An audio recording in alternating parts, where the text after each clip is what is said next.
Hello and welcome to another episode of Salute Ukraine. My name's Lily. I'm joined by my beautiful co-host Emma, who's also my wife. Hi, Lily. Nice to be on here.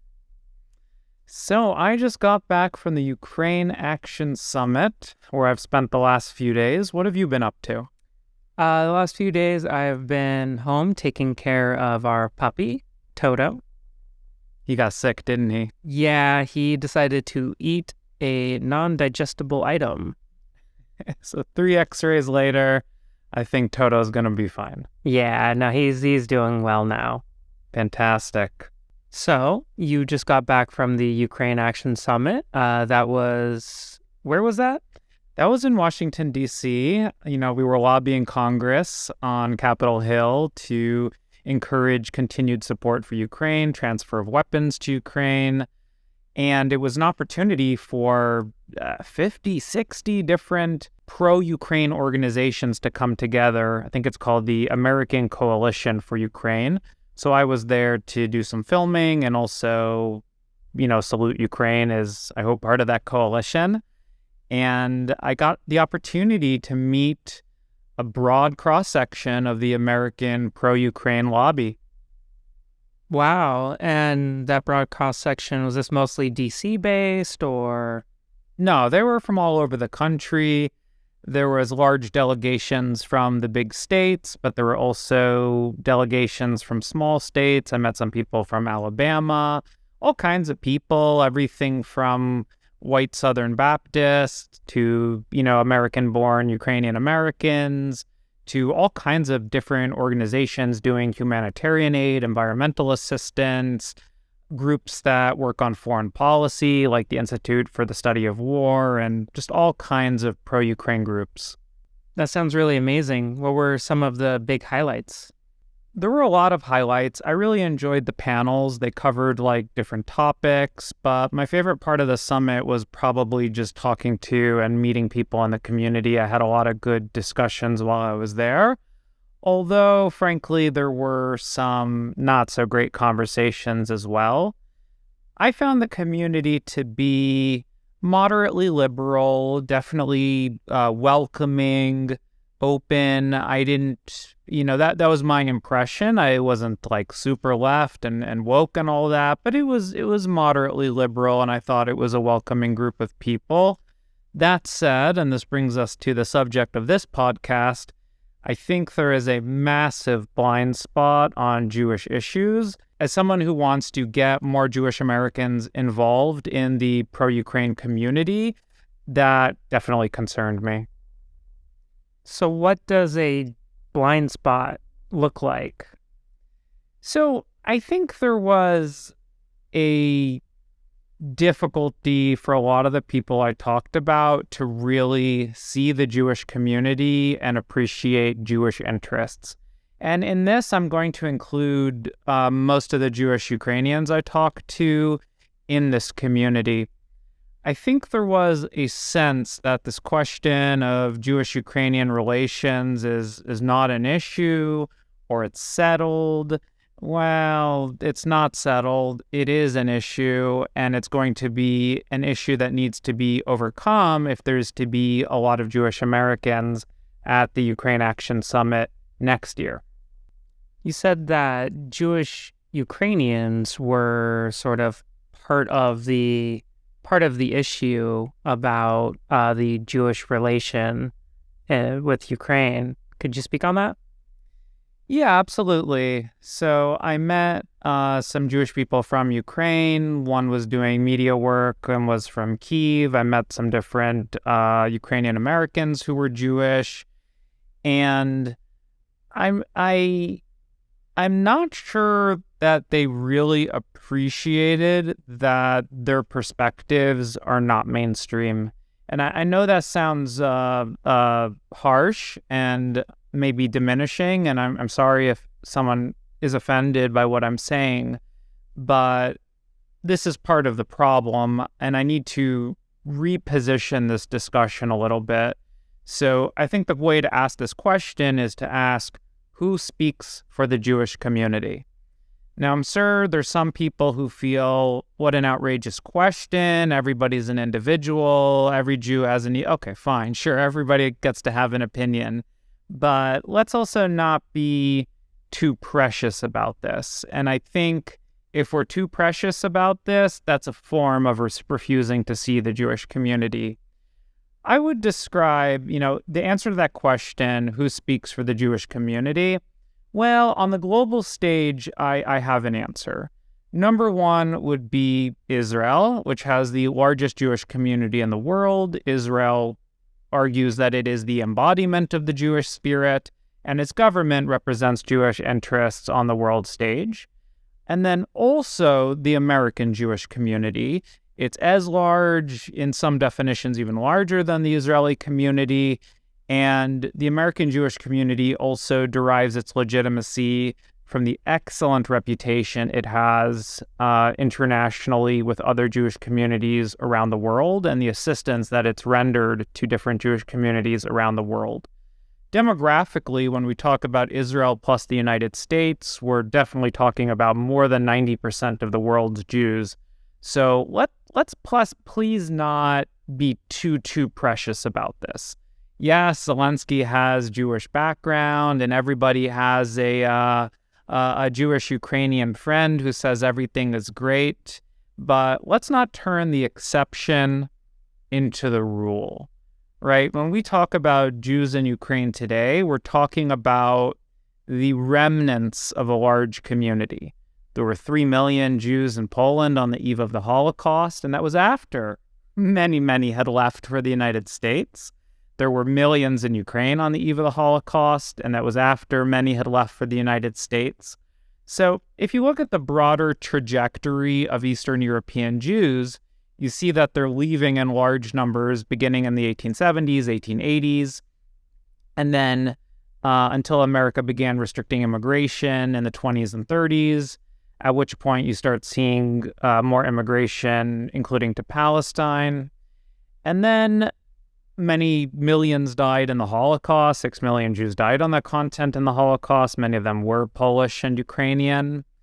And then after that, they continued to leave in the post-war period, in the Brezhnev period, in the 80s. And then after the collapse of the Soviet Union, more left immediately. And over the next 30 years, the Jewish Agency facilitated the move of many more into Germany and Western Europe, as well as the United States and Israel. So when we talk about someone like Zelensky or your Jewish Ukrainian friend, we are talking about a tiny remnant, and we're talking about the most integrated people in that community, which I think is wonderful. I think it speaks volumes about what Ukraine wants and that multicultural and pluralistic flavor that Ukraine is pursuing right now. I think that's wonderful that someone like Zelensky can be perceived as the very essence of what it is to be Ukrainian. I think that's fantastic. I think the minimum, right? If you can't get along with the Jews in your own country, we can't even talk about the global Jewish community. But I think there was this sense when I talked to many people that this was a settled issue or maybe not even an issue.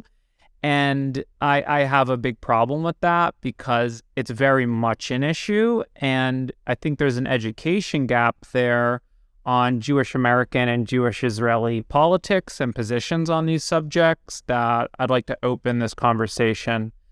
Now, to my Jewish Ukrainian brothers and sisters and others, I'm going to say this. Kol Israel Arevim ze baze. Right? We're all supposed to have each other's backs. And that means that you want me to have your back, and you want the Jewish American community to support Ukraine, and Ukraine wants Israel to send weapons to Ukraine. And I support that, and I'm a full-time pro-Ukraine activist. But you also need to have my back. We cannot let a few percent speak for and silence the perspectives of the vast majority. And that's what's happening now. I don't think it's intentional, but that is what's happening right now. And I probably had half a dozen conversations with Ukrainians at the Action Summit where they wanted to impose a certain Ukrainian national narrative on the Jewish community, and that's not going to fly. Not if you want to make the pro-Ukraine advocacy space a welcoming one for Jewish Americans. So I think the first subject we should cover is Jewish-Polish relations, not Jewish-Ukrainian, but Jewish-Polish relations. What do you know about it, Emma? So as far as Jewish-Polish relations, I know that they're not too good right now. I've seen a few things in the news as far as that issue goes. I can't say that I'm very well versed on it, though. What can you tell me? So Jewish-Polish relations are in a terrible, terrible position right now. We've crossed every red line, and now there is an open conflict. So to talk about the current situation, I need to rewind a little bit. Let's start with the breakup of the Soviet Union. Tension began shortly after that as Poland began to work on a new national identity, a post-Soviet national identity. And the issue of the Holocaust and German and Soviet repression was really important in this conversation. So I think the first big provocation was there was an attempt by Polish Catholics to build a convent at Auschwitz. A convent at Auschwitz? A convent at Auschwitz. When was this? So this was during the papacy of Pope John Paul II. So this would be the 90s. I don't remember the exact years. By the way, if you're interested in this subject, there's a great movie called The Jewish Cardinal, which is about a Catholic cardinal of Jewish background. He was instrumental in persuading the Pope to stop this, and there was extreme tension over this with the global Jewish community, and eventually it was stopped, although there remains to this day a cross at Auschwitz. But we began to see strong differences in memory at this period. First of all, 75-80% of the people killed at Auschwitz were Jewish. And they were not killed because they were Polish. They were killed because they were Jewish. Many of them were not even from Poland. They were simply deported there to be murdered. So another thing I'd want to point out is that only Jews were targeted, whole families. Only Jews, full families, children, grandparents, everything went into the gas chambers. Yes, also many, many others died there, including many Polish people who were being repressed, intellectuals, soldiers, many other people. But nonetheless, the large majority were Jewish and were killed for being Jewish, and it was a total annihilation of the Jewish population. And it's a shocking and outrageous provocation to have something like a convent there, and fortunately, it was stopped. Unfortunately, in the years after that, Poland continued to develop in a more racist and more chauvinistic direction. And part of the agenda of the Law and Justice Party, which is in power still in Poland, was to impose a nationalist narrative. And that nationalist narrative says that Poles are either victims or heroes. That's it. That's all you're allowed to say. You can talk about Polish victimhood or Polish heroism, and that's it. And that's unacceptable. That is completely unacceptable to me and to millions of Jews. Now, I also want to point out that Poland was also engaging in provocations against the Ukrainians at the same time. Amendment 2A to the Polish Holocaust law put a similar status on Ukrainian atrocities against Poles and Stepan Bandera and some things we're going to talk about later in our discussion. But there was also an attempt to do something kind of similar to Ukrainians, and I do want to point that out. However, Ukraine has a lot more influence on Poland, and eventually the Constitutional Court said that Provision 2A is unconstitutional. So let's just focus on the Jewish-Polish side. This law criminalized sharing common Jewish perspectives, including Jewish scholarly perspectives on the Holocaust and on Jewish-Polish history. And this caused a diplomatic crisis for Poland. Israel withdrew its ambassador. Israel said, I remember Netanyahu saying that Polish leadership was denying the Holocaust, and that Israel considered this memory and this historical memory of the Holocaust to be more important than its diplomatic relations or its foreign policy goals. I don't know how much that moved Poland. Poland is a country that consistently polls among the highest for anti-Semitic attitudes in Europe. And there's very, very few Jews left in Poland, so there's not a lot of political influence. Additionally, Jews have been instrumentalized in Poland to cover the racism of the Polish government. So some of the Polish government actually is Jewish, but I don't care about that. There's black MAGA people. There's increasingly some Latino people in the white supremacist community. Like, that doesn't mean anything to me. And you can't use that as a way of dismissing the perspectives of the large majority of the Jewish community, including all of our major institutional bodies, including, just a small selection would be the State of Israel, the Yad Vashem Historical Museum, the Conference of Presidents of Major Jewish Organizations, the American Jewish Committee, the American Jewish Congress, the Rabbinical Association, the RCA, I forgot what that stands for. I mean, I could go on and on. So again, I don't care that this or that Polish politician is Jewish. And with all due respect to people listening right now, I don't care that you have a Ukrainian Jewish friend. I'm really tired of the exception being turned into the rule and the voices of a few being used to silence the majority. So recently, Poland was able to reconcile with Israel.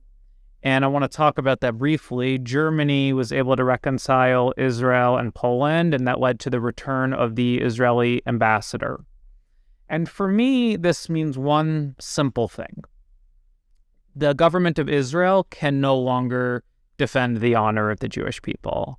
This political crisis in Israel has been going on for years now. They've had how many elections in the last few years? Israeli society just exploded over an attempt to alter the judiciary to give more power to the government. And Israel's essentially in diplomatic crisis right now, or an internal crisis. And then on top of that, Poland's position has really improved because of the war in Ukraine.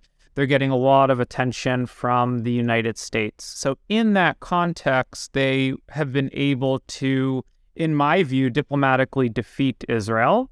However, that doesn't do anything to improve Jewish-Polish relations. Just because Israel-Poland relations are improved, Jewish-Polish relations are in a terrible state right now.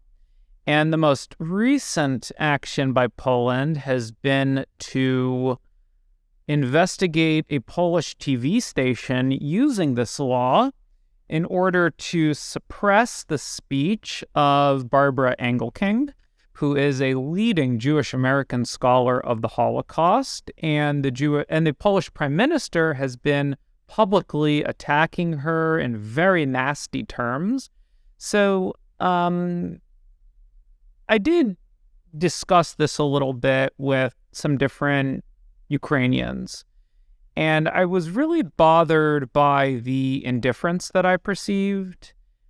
A lot of people described it as complicated, as controversial. Wow, it's complicated, it's controversial, right? Is the Russian oppression of Ukraine controversial? Is Russian efforts to force Ukrainians to go to school and teach a certain narrative to their children, either historically or today in Eastern Ukraine, is that controversial? Outrageous. This is anti-Semitism. This is a denial of the free speech and the cultural and collective rights and dignity of the Jewish people. And this really gets to the essence of the matter, because Jews are not one bit less indigenous to Eastern Europe than ethnic Poles or ethnic Ukrainians or ethnic Russians or ethnic Lithuanians or anyone else. We have been there as long, and in some cases much longer, than the Slavic immigrations. Ashkenazi Jews are absolutely indigenous to this part of the world, and we are full equals in this discussion. We're not being treated as full equals. I would say we're not even being seen for who we are, but we are full equals in this conversation. Can we take a pause for a second on Jewish-Ukrainian and Jewish-Polish relations? Where are Jewish-Russian relations? Wow, that's an interesting question. Jewish-Russian relations are more complicated than they appear at first glance. So growing up in the United States, I was taught a very anti-Soviet and anti-Russian version of Jewish history. It emphasized the, attempt to eliminate Jews from the Pale of Settlement by one of the later czars in the 19th century. And the American Jewish perspective is informed by, one, being American. So America and the Soviet Union did not have a good relationship.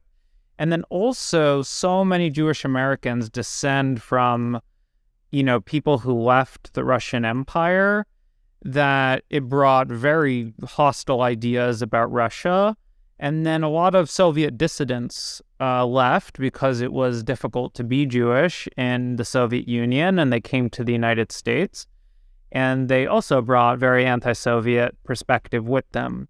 Now, in one of the recent episodes, Yaroslav mentioned that, well, for a lot of people, it was a ticket to get out of the Soviet Union. Yeah, I agree with that.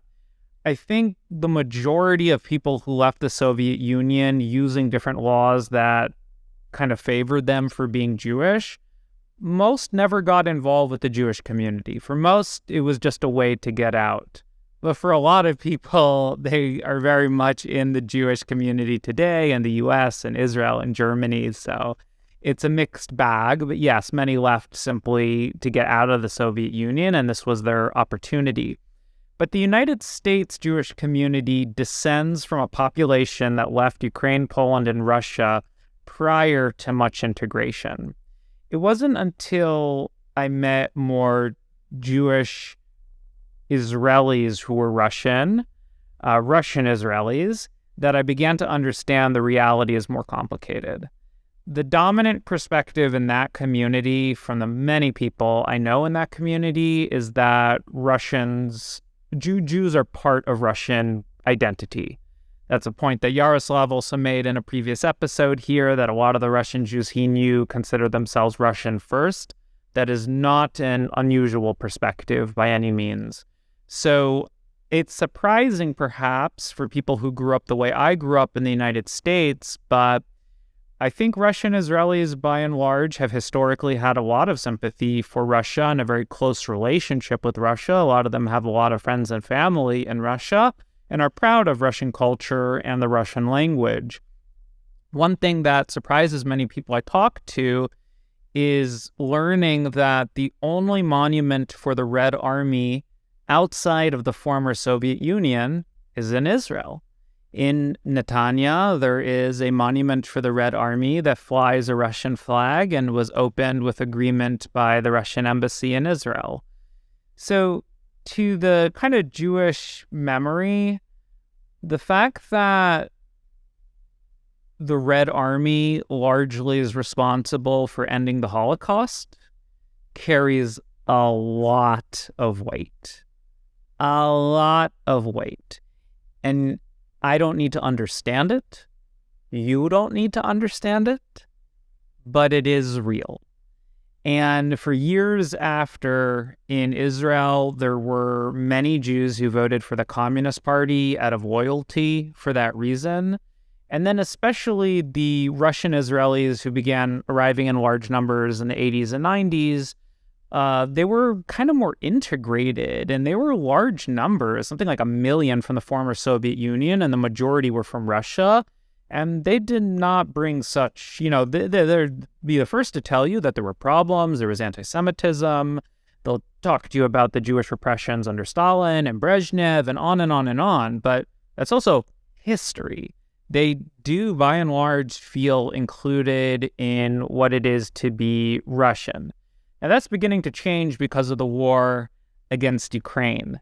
So some developments there is, some developments are, one, Russia banned the Jewish Agency, which is a very big step because the Jewish Agency has been able to operate openly in Russia since the fall of the Soviet Union. That they're now banning the Jewish Agency speaks to a souring of Jewish-Russian relations, but they're really not that bad yet. Israel sees Russia as a security partner, and they need the agreement of Russia in order to protect their interests in Syria and Lebanon. So the Jewish-Russian relations are not as bad as many people maybe think they are. One more thought on this. Some people expect that Jewish-Russian relations would be really bad because of some of the crazy things coming out of Russia. Like, Sergei Lavrov said that Hitler was half Jewish, and they're always calling the Ukrainians, Nazis. And I gotta be honest, I think based on my reading of Israeli news sources and American Jewish news sources, it hasn't provoked that much outrage. I think it's just a lot of people consider it so crazy and just clearly propaganda that they're almost rolling their eyes. I think the focus is really on the Jewish community in Russia and what's happening on the ground. That is getting worse. The chief rabbi of Moscow just left and encouraged other Jews to leave Russia. But most of the Russian rabbinical establishment is staying in Russia. I've read op-eds from their perspective. Most of them are associated with the Chabad movement. Those are some pretty tough folks for sure and tend to stay in places as long as they possibly can. So it's a concerning moment. Things are definitely souring, but let's not overstate that. Especially Israeli-Jewish partnership and that security partnership and the ties of family to Russia remains a strong anchor for the time being, at least. That's very interesting. So you've spoken about the Jewish-Ukrainian, Jewish-Polish, Jewish-Russian identities and the tensions between the two communities, and largely from the Jewish perspective. What would you say from the formation of the Ukrainian kind of civic identity? How is that in tension with Jewish identity? That's a great question, but I would want to challenge it because you asked a question. You said, how does the Ukrainian civic identity relate to Jewish identity? And I think this has skipped a few steps, and it kind of assumes that there is a civic Ukrainian identity that Jews are sold on. Now, when I was at the Ukraine Action Summit, I went to a seminar, and one of the professors, a professor of Ukrainian history, her first name was Martha, I forgot her last name, I'm sorry. And I asked her a question about this after, and she talked about Ukrainian identity or Ukrainian civic identity in the context of Ukrainian studies in American universities. And I couldn't help but think, wow, what a bold claim. What a bold claim to say that there's a Ukrainian civic identity that Jews are okay with. Which Jews? Are we going to go back to the old game and say that Zelensky's Jewish? Zelensky is marginally Jewish. I remember when he was elected and reading about this in Jewish newspapers and Jewish magazines. There was excitement that he had Jewish background, but there was a lot of questions. Is he Jewish? I remember some of the rabbis in Ukraine that were interviewed thought maybe his family had converted to Christianity. I'm not sure that he's ever really plainly, directly said, I'm Jewish, or spoken from that perspective. I don't know that there's any evidence that he's ever set foot in a synagogue growing up, that he knows Hebrew, that he had a bar mitzvah. I mean, on and on and on and on. Yeah, his ethnic background is Jewish. And I think it speaks volumes about Ukraine that he can be considered Ukrainian. I think that's wonderful. But I mean, we haven't even begun this conversation on civic Ukrainian identity, and there's already an effort to impose it on us. And I can't tell you how many people I sat down with who explained to me that everything that's good in Ukrainian history is Ukrainian, and everything anti-Semitic in Ukrainian history is Russian. I can't tell you how many people I've talked to from Eastern Europe, and here I'm talking about really Poland, Russia, Belarus, Ukraine, Estonia, Latvia, and Lithuania. Those are the countries I'm most familiar with. I've talked to the largest number of people from them who are shocked when I share these perspectives, and they're so sure that it's just a misunderstanding. Even after talking to them for 10, 20 minutes, they're just convinced that I don't understand, and it's all a big misunderstanding. Well, no. What's happened is that Jews have left or been murdered in Eastern Europe, and hence we're not part of the conversation, or we're not a large part of the conversation anymore, even though we were a large minority with millions of Jews there for hundreds of years, thousands of years, not even known how ancient some of the origins of these communities are. We simply have documentation going back to the Roman Empire or whenever each community started, but these are very ancient communities. No, it is absolutely an issue. This is not fake news. It's just that they are not familiar with Jewish Israeli or Jewish American politics and perspectives that represent the vast majority of Jews from Poland, Jews from Ukraine, Jews from Russia, Jews from Lithuania. The vast, vast majority are in Israel or the United States, and we do not deserve any less stake in this conversation than Jews who live in Ukraine today. So let me tell you about some of the problems in this claim of Ukrainian civic identity. First of all, many Ukrainians, and this includes, I think, the Ukrainian government, has made moves to celebrate the Organization of Ukrainian Nationalists. This is the organization that Stepan Bandera was part of, and to sort of canonize them as being part of the history of Ukrainian nationalism. And I think it's important just to have a little perspective on how Jews might feel about this. I want to share just a little bit of context. Here I'm reading from Wikipedia, the article on the Organization of Ukrainian Nationalists. By the late 1930s, the OUN's attitude towards Jews grew more negative. Jews were described in OUN publications as parasites who ought to be segregated from Ukrainians. For example, an article titled "The Jewish Problem in Ukraine," published in 1938, called for Jews' complete cultural, economic, and political isolation from Ukrainians, rejecting forced assimilation of Jews, but allowing that they ought to enjoy the same rights as Ukrainians. Despite the increasingly negative portrayal of Jews, for all of its glorification of violence, Ukrainian nationalist literature generally showed little interest in Nazi-like anti-Semitism during the 1930s. German documents from the early 1940s give the impression that extreme Ukrainian nationalists were indifferent to the plight of Jews. They were willing to either kill them or help them, whichever was more appropriate for their political goals. The OUNB's ambivalent wartime attitude toward the Jews was highlighted during the Second General Congress of OUNB, in which They condemned anti-Jewish pogroms and specifically warned against the pogromist mindset as useful only to Muscovite propaganda. At that conference, the OUN declared the Jews in the USSR constitute the most faithful support of the ruling Bolshevik regime and the vanguard of Muscovite imperialism in Ukraine.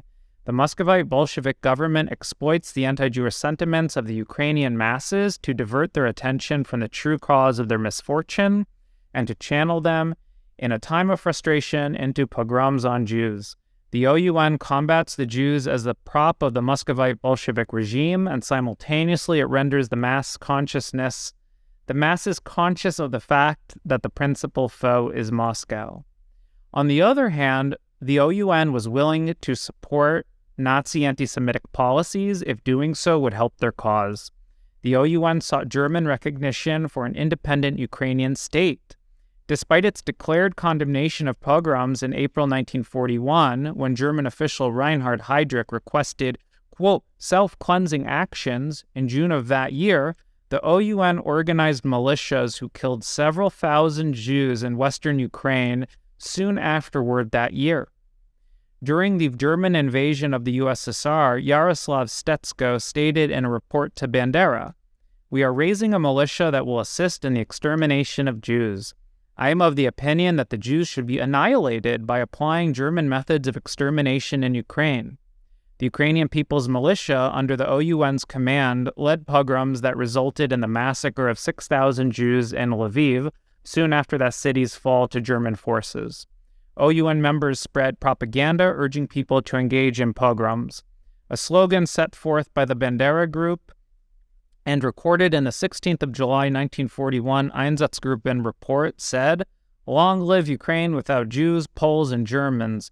Poles behind the river San, Germans to Berlin, and Jews to the gallows."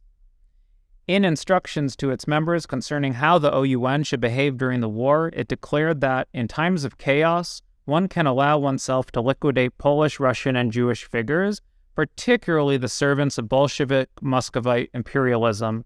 And further, when speaking of Russians, Poles, and Jews, to, quote, destroy and struggle, particularly those opposing the regime, by means of deporting them to their own lands, eradicating their intelligentsia, which is not to be admitted to any governmental positions, and overall preventing any creation of this intelligentsia.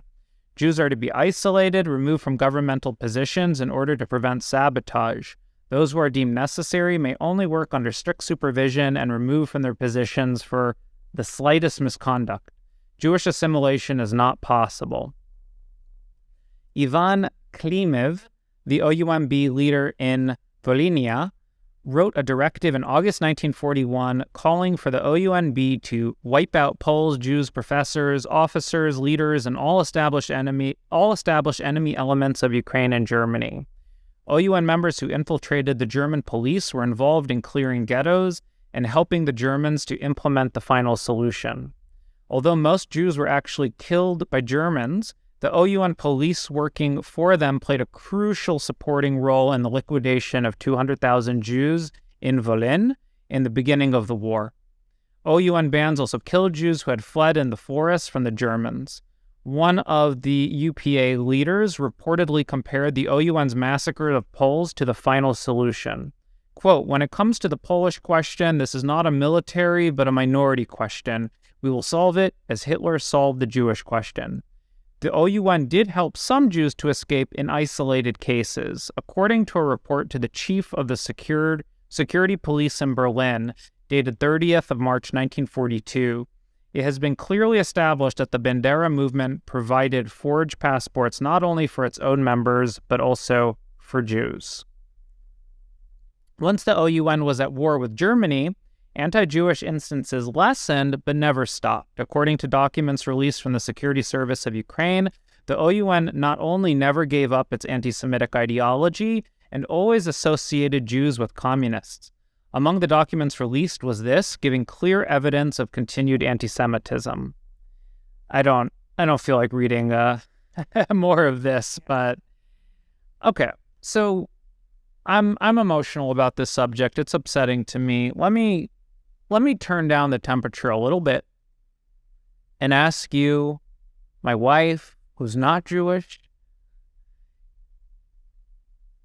You know something about the Jewish American perspective. Can you talk a bit about your own background, your connection to Jews, the relationship between the status of the American Jewish community, and how you feel about everything I just read, given your knowledge?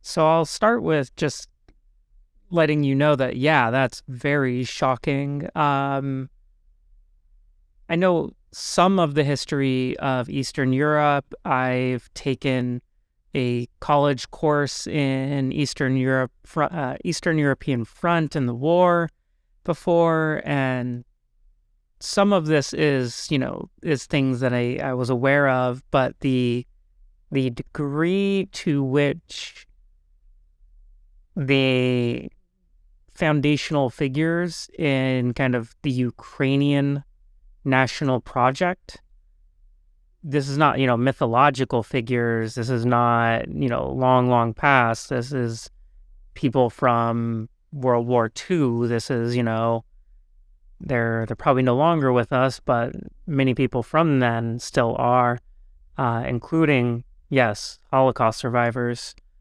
So to hear that, it's still shocking. It never loses its power to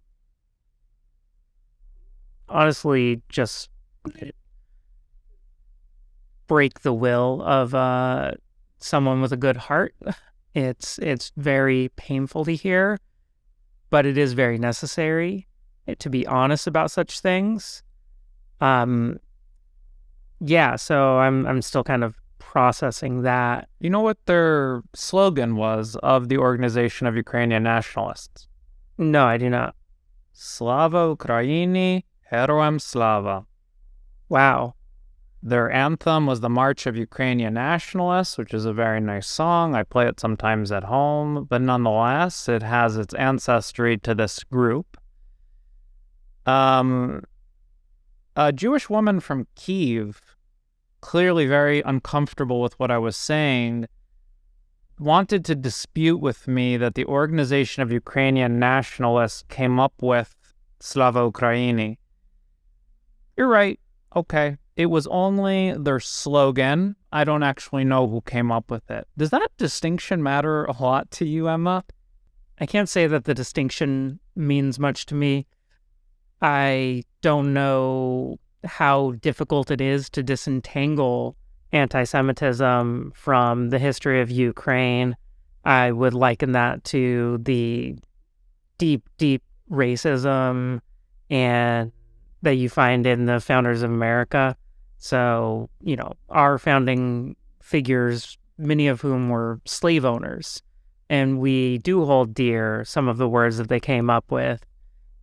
But we do also try to, at least I try to, be honest about who they were and what they did. And that means a full accounting, which includes the fact that they were doing a great moral evil in the case of the slave owners. I think that also tempers the way we think about them and remember them, because we want to have a multicultural narrative. So it's not just the history of white people and white perspective in this country. And that's exactly what I would demand in the pro-Ukraine community. I want to help Ukraine as much as possible. I want to get Jewish Americans involved in this cause. I think Jewish Americans are Ukraine's most natural allies. We're from this part of the world. We suffered the Holodomor and many other events together. This new civic identity that's being constructed can be offered, not imposed on this large majority of Jews from Ukraine. And this discussion should happen. I think that Jewish Americans can make a big difference, and they should feel welcome and included in the pro-Ukraine community. But I feel like there's a certain naivete, and what I saw in the conversations I had, there just was not a readiness to talk about this stuff openly. There was this extreme defensiveness. One theme in this defensiveness is how many people wanted to tell me about Ukrainians helping Jews. Again, I'm so emotional about this. I don't want to go nuclear here. What do you think, Emma? Do you think it's a smart move when someone who's Jewish brings up difficult subjects in Ukrainian Jewish history to shift the conversation to Ukrainians that help Jews? No, I don't think it is. I think it's a classic case of deflecting because you probably feel some level of guilt around the formation of this identity and what it could mean to others. I think it's a wrong idea that likely stems from insecurity because you maybe feel like there's a fragility to your identity. But I do think that such stories can be folded into the national narrative in a way that's very positive and that points to a kind of a better self. And having figures who are of great importance in your national history who did do something for the Jewish people, did save Jews in the Holocaust, they're worth celebrating. Yeah, we can admire them as moral exemplars and look up to them as heroes. However, they should not be brought up to argue with someone who's Jewish and to say, no, it wasn't like this, it was like that. Because you don't like it when Russians do it. That's what Yaroslav told me. He said, when I would try to talk with Russians about history or things that the Soviet Union or the Russian Empire did to Ukraine, that he would hit a wall and they would just insist on a Russian perspective. Okay, well, that's what Poland's doing. And I think people like me who love Ukraine and want Ukraine to be a free and democratic and multicultural society that includes its indigenous Jewish population, I would encourage you to hit the brakes a little bit on trying to impose this civic identity on Jews. We're just in the earliest baby steps of this conversation. I don't even know that this conversation has begun yet, and we're nowhere near. I think first, Jews need to feel that they are being listened to, just like we want to make sure that Ukrainians are finally being listened to in the context of Eastern Europe and are not being portrayed as part of Russia or any of the... We need to listen to Ukrainians, and we also need to listen to Jews, at least if we want Jewish Americans to join the pro-Ukraine camp. Absolutely. The Organization of Ukrainian Nationalists and Bandera, it's something that comes up from time to time, definitely in Russian propaganda, but I also hear it from Jews. Like, I've talked to Israelis who are very concerned about Ukrainian nationalism, and they bring things like this up. As a pro-Ukraine activist myself, I feel like they had a kind of limited approach to it, and they weren't putting the focus on Ukraine now and Ukrainians today, and they're putting too much focus on the past. But nonetheless, these feelings and these fears need to be addressed if we're to appeal to Jews, at least Jewish Americans. And it's not all about World War II. I would say Cossacks are another significant issue we should discuss. What do you know about Cossacks?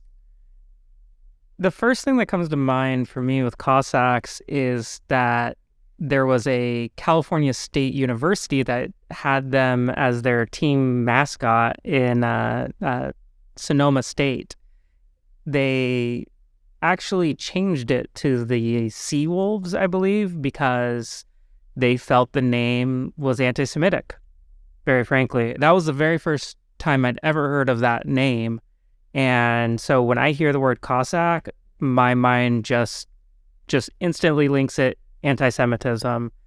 I can't say that I know the actual history that well, other than these are people who persecuted Jews in the Russian Empire. Yeah, I think growing up, that term Cossack, one, it was associated with really horrible and graphic stories. They were described as the very epitome of evil, the most cruel persecutors of the Jews since, Amalek or something. So that was sort of the reputation. And then Cossack is also a term of abuse in Jewish culture. So if you really don't like someone, even if they're Jewish, right, you call them a Cossack, it's like, oh man, that's bad. That's nasty. That's below the belt. The reality is, Cossacks were these like military camps in the Russian Empire. Are they an ethnic group? Are they the army? It's a complicated story. I'm far from an expert on Cossacks, but they have an extremely bad reputation in Jewish memory. I don't feel like reading more from the internet right now, but go to a mainstream Jewish site, mygewishlearning.com or Jewish Virtual Library. If you like books, there's Telushkin's book, Jewish Literacy. See how they talk about Cossacks. So in terms of the celebration of Cossacks in Ukraine, that's a very sticky subject, and it can really come off the wrong way. It can come off horribly. Its presence in the national anthem. This is an issue where I don't think this is going to change anytime soon. And Cossacks and the Cossack Constitution, these are important parts of Ukrainian national history. But there's an education gap here. If you're going to be talking to Jewish Americans and singing songs about Cossacks, this needs to be accompanied with education, with recognition of the anti-Semitic aspects of the Chmelnytsky rebellion or the Polish Cossack War, whatever you want to call it, and then others. I'm no expert on Ukrainian Jewish history, but these episodes of violence need to also be acknowledged without defensiveness and just openly and plainly as evil and reprehensible. And then we can also try and see it, more broadly. There was actually one group of Cossacks that included Jews. Cossacks did many things in Ukrainian history that have nothing to do with Jews. We could also have those conversations and there's no problem, but I would really caution pro-Ukraine activists to be very careful talking about Cossacks. That's very interesting. I think that's very great advice for anyone, Ukrainian or not, who's delving into a kind of mythic national identity information. If you want to maintain a pluralistic, multicultural identity, which it seems to me that that's where Ukraine wants to head, at least a significant portion of Ukrainians, then you need to be aware of the nuance in your history and the potential pitfalls. And you also need to do some education, frankly. I think, if you look at American history, we have our very flawed founding fathers, the George Washington and Thomas Jefferson generation. And they owned slaves, and it needs to be acknowledged. And they also, launched the independence movement and were, in fact, for slave revolts in Haiti and elsewhere, were great figures that they looked up to. These are very complicated figures. Then you get further on in the 19th century and the early 20th when people tried to reclaim, Confederate generals, for instance, who really, you just fail that test. And Some of that is to put all the focus and all the interest on North-South reconciliation, which was an issue in the 19th century, and to just completely dismiss Black perspectives or maybe even abolitionist perspectives, but really what's important here is Black perspectives, to accept, Confederate symbols is to say, well, you don't matter, speaking to the Black community. And what really matters is that Northern and Southern whites have a good relationship. And I think, obviously, the way I'm putting it, you can tell, I think we should all reject that as a racist approach to history. So I wouldn't want anything similar to that when we talk about Ukraine. Yeah, I think the interesting lesson there for Ukrainians in speaking to Americans, and specifically American Jews, is to find those figures who you can be nuanced about and who you can reclaim and who you can talk about and maintain as part of your mythic identity, and figuring out the ones that really don't work for you. And I don't know nearly enough about Ukrainian history to begin to delve into that, but I hope they don't have any such figures. But I imagine there's got to be some in their history when it comes to the Jewish perspective, just because it's been so long, so violent, so oppressive. Yeah, I really don't know either. What I'm just trying to say is, let's have this conversation. Let's show it to Jewish Americans in the context of pro-Ukraine activism, to be really clear, and just try to overcome this issue and start this conversation. Because when I got involved in pro-Ukraine activism, I said, I'm never going to touch this. I'm not going to touch Polish-Jewish relations, etc. And then they came after Barbara Engelking. This is actually the day I went to the Ukraine Action Summit, and all these emotions just exploded, and I was crying, and I was like, what am I doing here?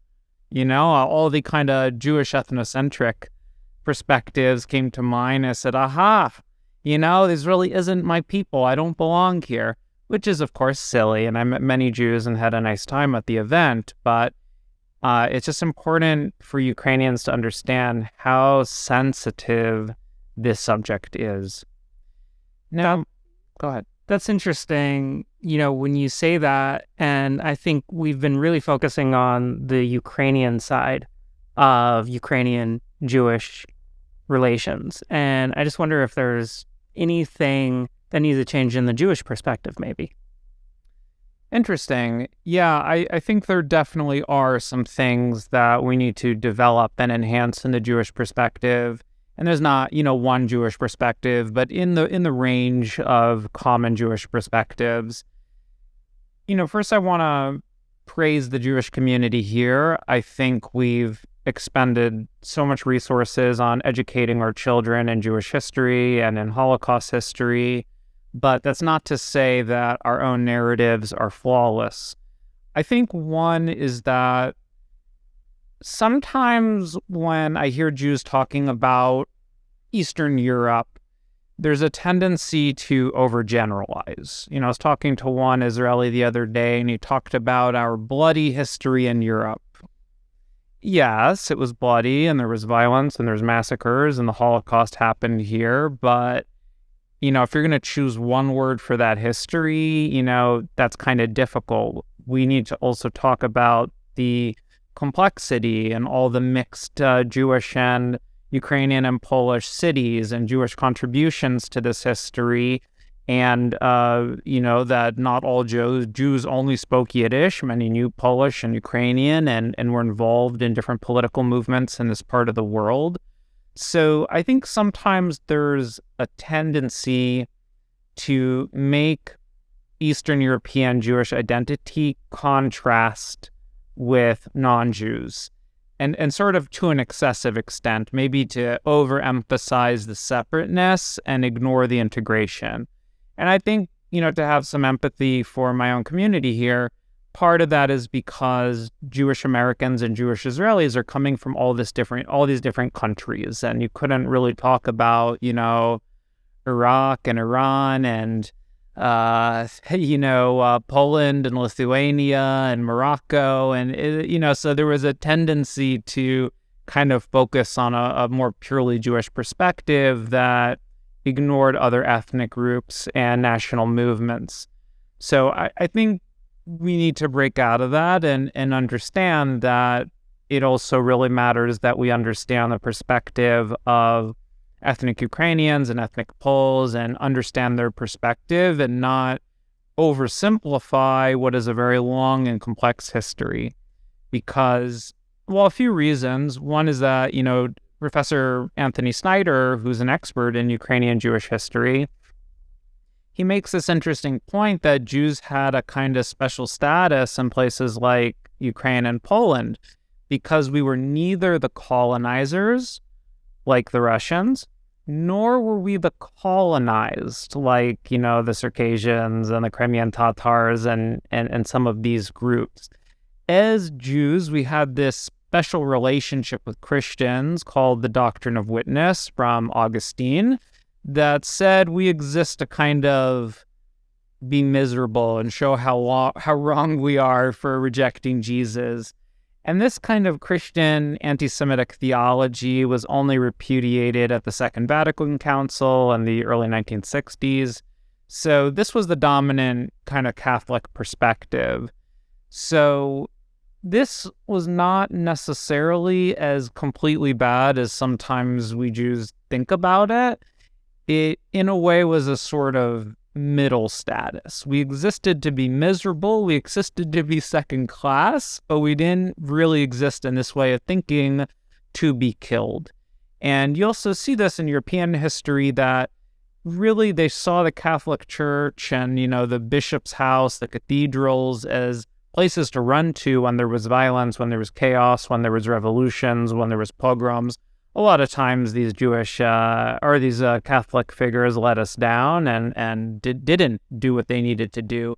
But nonetheless, it's important to point out that the perception was that this second-class status was something you could lean on for safety in your darkest hour. And it's important not to make the lives of Jews in Eastern Europe purely one of subjugation and misery, because that's not quite the right perspective, perhaps, either.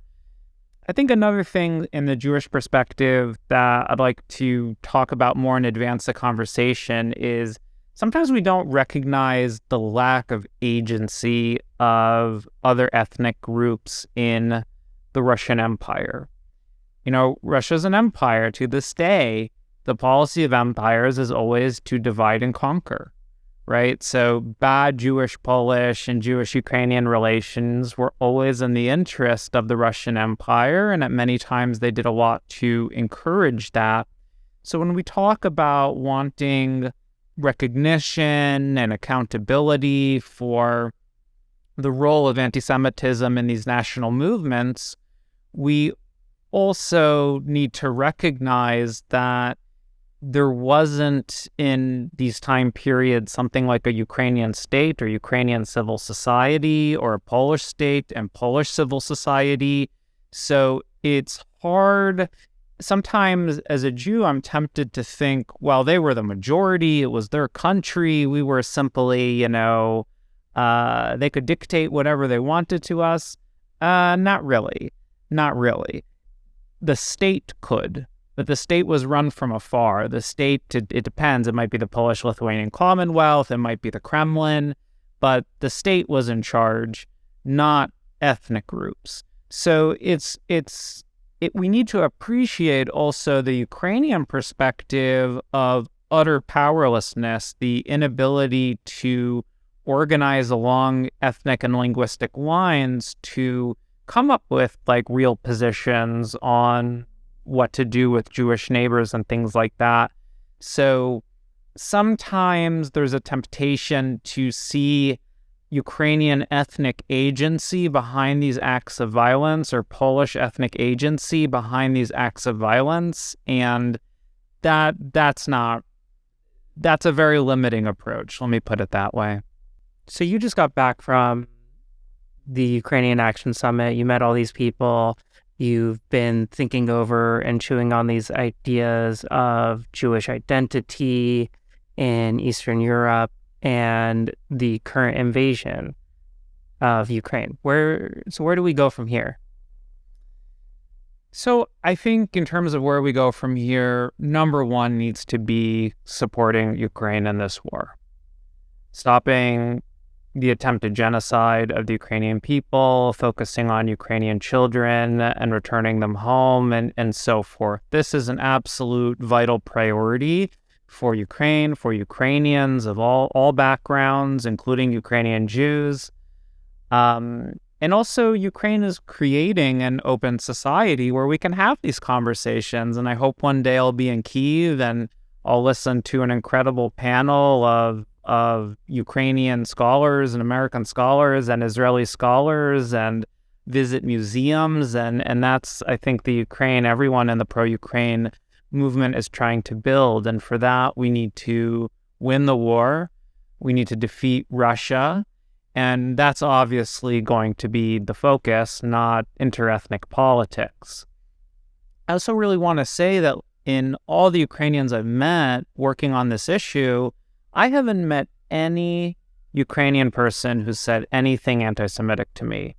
Not explicit, not implicit, not macroaggression, not microaggression, not between the lines. I'm just being honest. It hasn't happened. I'm not saying they don't exist. I'm saying it hasn't happened to me yet. So I also noted the really positive relationship with Jewish-Ukrainians that I met at the summit and I've met online, people who have a Jewish spouse or some Jewish ancestry. And it's really stuck out to me how Ukrainian they feel and how much they love Ukraine. And I want to make it clear that this is not any kind of burning interethnic issue that should in any way take our attention away from the war.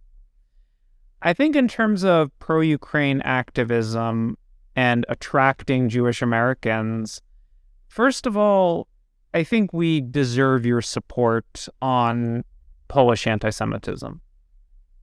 I think we deserve your support wherever the Polish government is attempting to persecute us, to pass and enforce laws that limit our free speech, when Polish politicians attack our community leaders in the media, when Poland restricts Israel's ability to have its youth visit concentration camps such as Auschwitz in Poland and enforcing a curriculum, that's outrageous. And I don't want to hear this described as complicated or there's no two sides.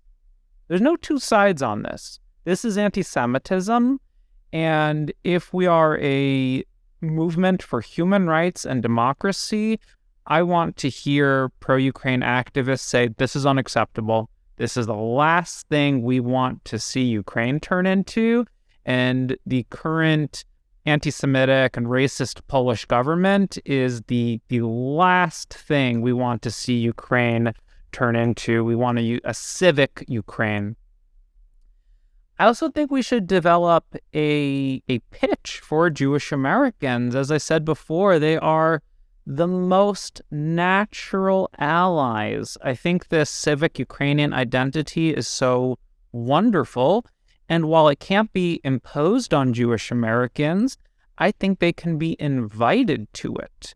I think if there's an open and healthy and robust conversation between community members, between scholars, between community leaders, then in that world, I think offering Jewish Americans whose ancestors left in the 1880s and 90s and who spoke Yiddish and contrasted themselves with Ukrainians, I think that's potentially a wonderful thing to say, hey, this new civic Ukraine, that includes you just as much as it includes ethnic Ukrainians. And if you want to consider yourself to be a Ukrainian Jew, you're welcome to do so. And I think this offer of we invite you to have a stake in this conversation and a stake in this country, and we would never dream of restricting your right after the war to visit important sites like Babi Yar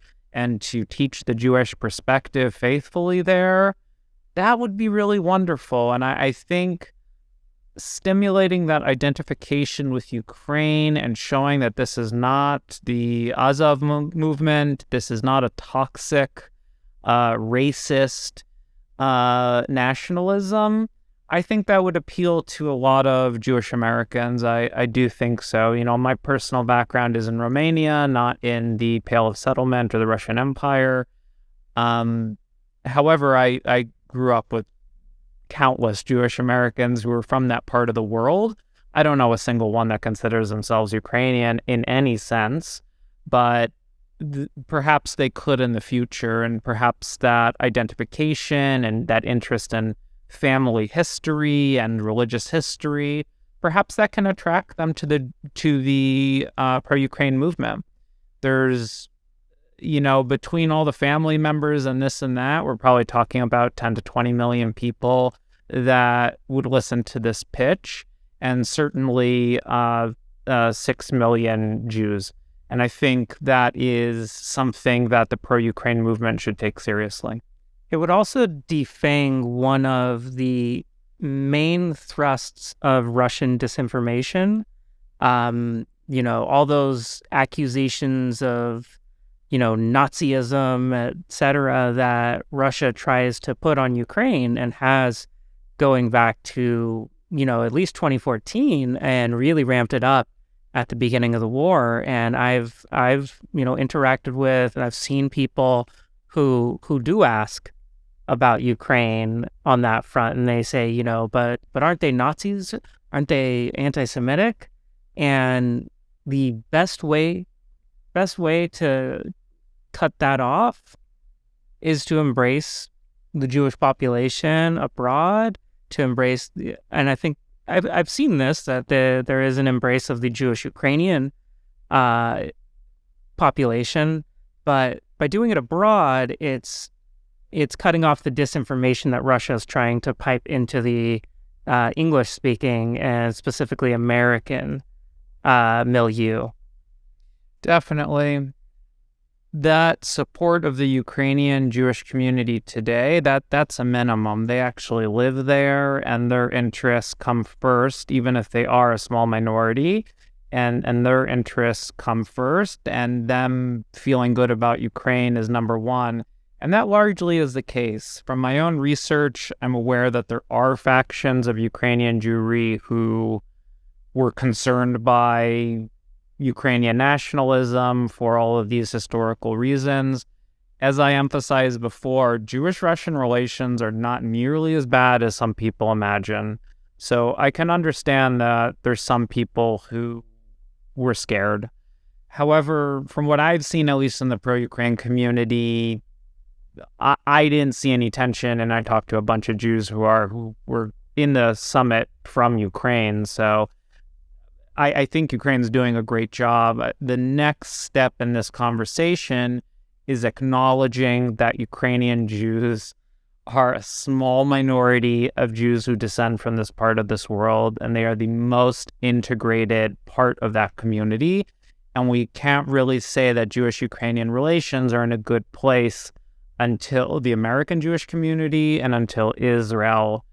And I hope we get there. I really do. I hope to see the chief rabbi of Israel and in a future free, independent, prosperous Ukraine, lighting candles with Orthodox priests and the president at places like Babi Yar and places where different massacres happened in the 17th century. And I think we'll get there. That's my hope. That's why I do pro-Ukraine work, because I really do believe we're heading in that direction.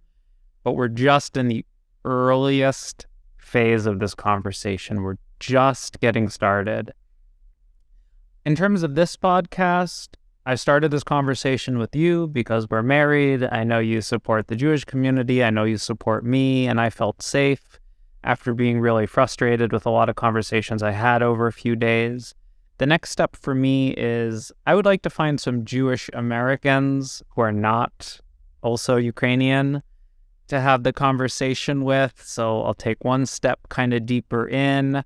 So there's some different Jewish Americans I'm talking with, and I would like to refocus and recenter the conversation on mainstream Jewish perspectives from Israel and the United States. So that's my next step, and I'm going to try and get some Jewish Americans on the podcast so we can have this conversation. After that, I would like to talk to some Jewish Ukrainians about this. And then finally, we will be ready to actually talk to non-Jewish Ukrainian about this subject. Of course, this isn't going to be the only subject of the podcast. We're going to be covering all kinds of pro-Ukraine content. But if there's one thing I took away from the Action Summit on a personal level, it's that I can't ignore this issue anymore. It can't be the elephant in the room. Otherwise, those emotions will bubble over. There was a priest at the kickoff event, and he said something really great, and it really stuck with me. And he said, you can't let Putin win in your mind. Putin wants us to hate each other, to be scared of each other, to be divided and not united against the evil that is the Russian invasion of Ukraine. And to me, giving in to these fears and these prejudices and making something that happened in history determine the future, that's Putinism. That's giving into fear, that's giving into the evil, and we should never let ourselves do that. So if you've listened all the way to the end, thank you. If I've hurt your feelings, feel free to sound off in the comments, but please seriously consider, if I've hurt your feelings, if you're experiencing defensiveness right now. If you're really being as open as this conversation needs to be, and don't let Putin win in your heart. I'm trying not to let him win in mine. Until next time, glory to the heroes and glory to Ukraine. Bye-bye.